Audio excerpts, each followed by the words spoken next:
Do you find it difficult to keep a conversation going in English? Well, in this video, I will give you the secret to having amazing conversations in English.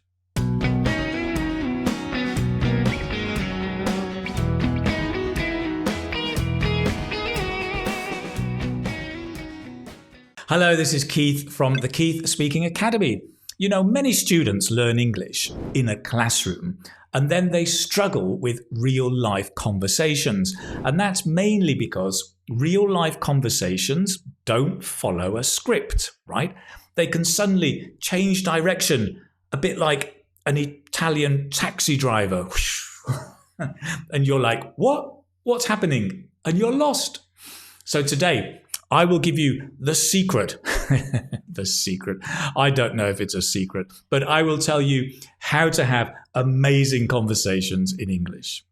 I'm going to focus on 3 simple things.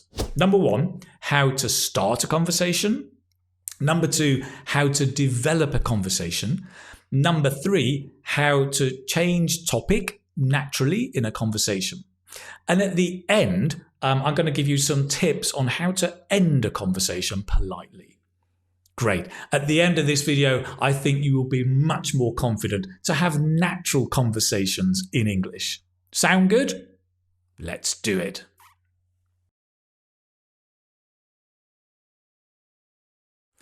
Right, let's begin how to start a conversation. Let's imagine you're going to speak to either someone you know, maybe a friend or a colleague, or someone you don't know very well, maybe someone you've just met. So typically, we would say something like, "Hi, how's it going?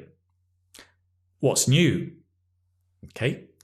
Now, that's fine, okay, but you usually get a short response. Well, nothing new. Same old, business as usual.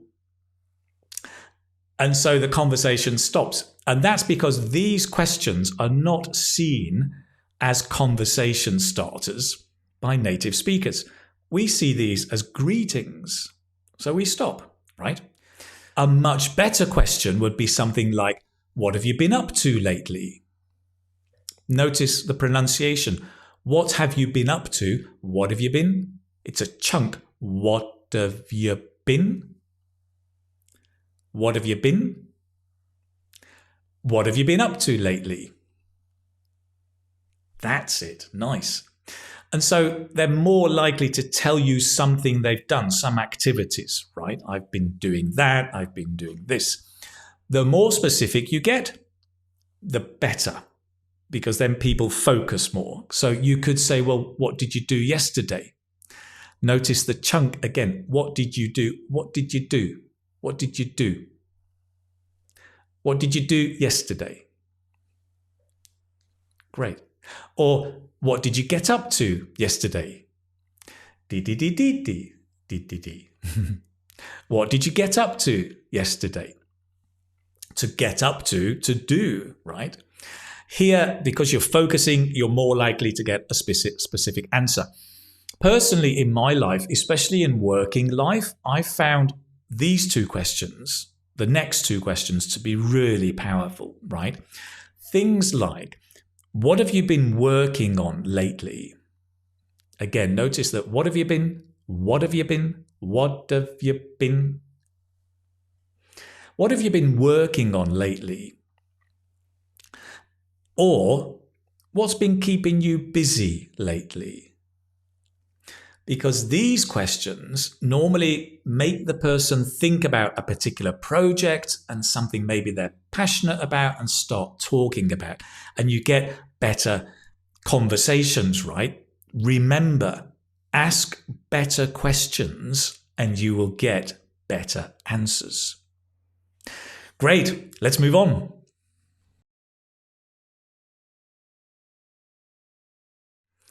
Okay, so how to develop a conversation, right? Let's take an example conversation here. And just to let you know, the word Asda here, it's the name of a supermarket in the UK. Okay, so here's a conversation. Have a look at this. I went shopping yesterday. Where did you go? Asda. What did you buy? Some fruit and veg. Okay.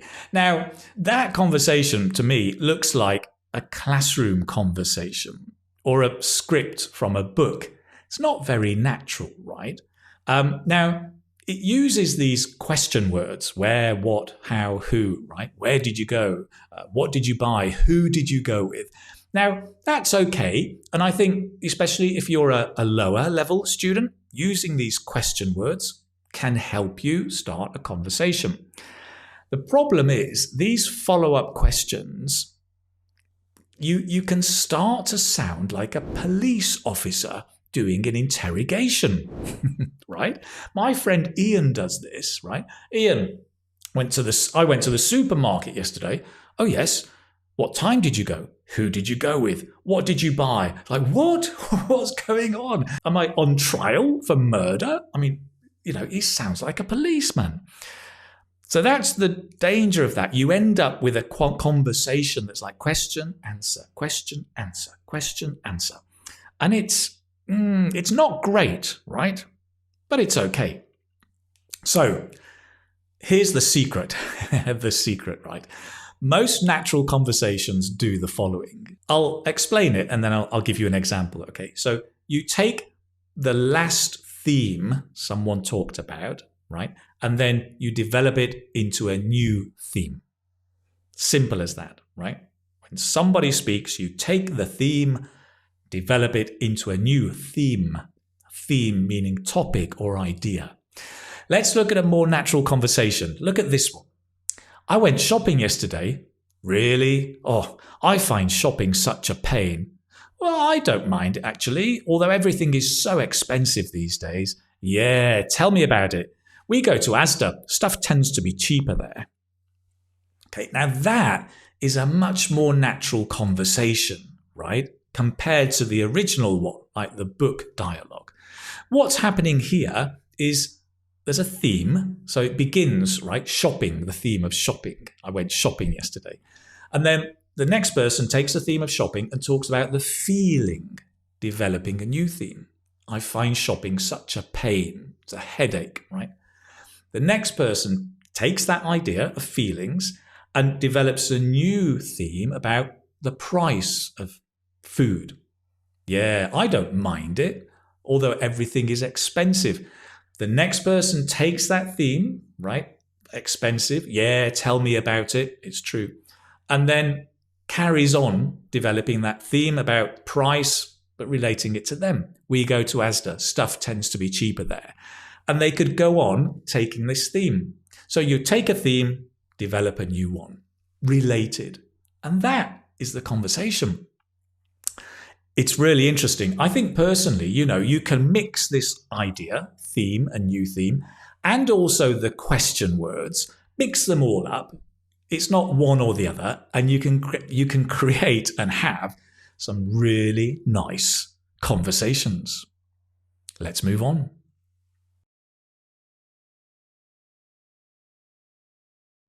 Okay, let's talk about changing topic in a conversation, because I find a lot of students find this difficult and they don't do it naturally. They suddenly say something and people go, what? Where's the connection? Because they haven't connected it to what's gone before. And I know this is difficult, but let's see an example. Remember that conversation we just looked at, talking about shopping, the feeling and the price. Imagine at the end, at the last line, it goes like this. Yeah, tell me about it. We go to Asda. Stuff tends to be cheaper there. I went to a party last night. It's like, what? We're talking about shopping and feelings and price, and you went to a party? There's no connection. But you just need one word to make the connection. And the word is anyway. Anyway. Normally with a falling intonation. Anyway. And that tells everybody you're changing topic. It's a bit like the Italian taxi driver. Do you remember? Right? With all respect to Italian taxi drivers, but those in Rome in particular, if before turning, they just turn on the indicator and they tell everybody it would be better.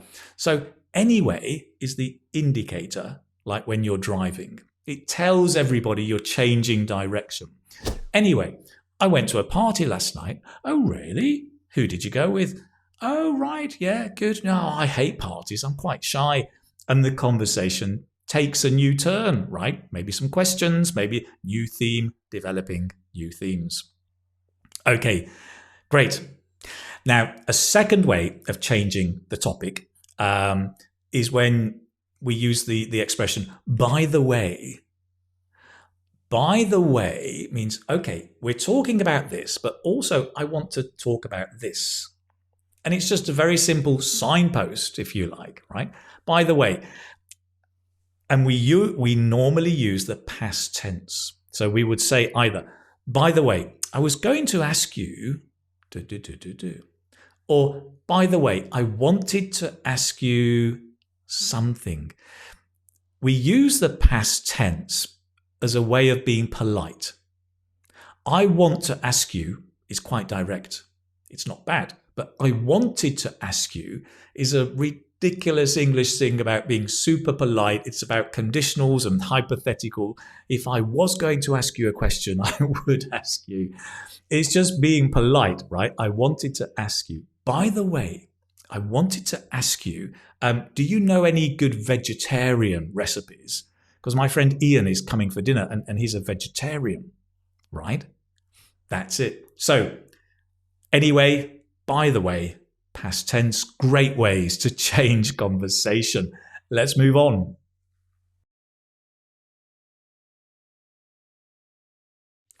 So how do you end a conversation in English politely? Conversations tend to go one of two ways. They may be that you're listening to somebody who's very boring and you're like, yeah, oh really? Yeah. And you're thinking, how do I escape? How do we end this? Or the other way is two people's conversation has dried up and they don't know what to say now. And you're thinking, are you gonna finish this? Or shall I finish this? And you don't know what to say. So typically, British people will just say, one person will just say, listen, I've got to go. Simple as that, right? You just say, I need to leave. Listen, I've got to go. Or more informally, listen, I've got to be off. To be off here means to go. Listen, I've got to be off. Or I must be off. Or even, I should be off. I should be off. Any of those are great. I should be off. Can you say that? I should be off. I should be off. Nice. The other way is rather than saying I need to go, is we switch it and we say that it's the other person, right? I know you're busy. I don't want to keep you. I don't want to keep you. Or, I know you're busy. I'll let you get on. I'll let you get on. Means I'll let you continue. I'll let you get on with your work. I'll let you get on with what you're doing. Or just, I'll let you get on. I will becomes I'll, right? I'll let. And because it's I'll let, there's just one L sound. I'll let you get on. That's it. Exactly. And then normally the other person says, sure, yes, great. And probably both of you say something like, well, it was great chatting. It was good to chat to you. Something like that. And that is how you end a conversation politely. It's a bit like a secret code, right? Great. Great. So listen, if you want the PDF for free of all these ideas and just a quick summary with all the language so you can start practicing, then just click on the link in the description below. You can get that for free. Also, if you want to practice your conversation skills more, why not think about joining my online course, IELTS Speaking Success, Get a Band 7 Plus Gold, because now we have a new feature, daily online breakout rooms.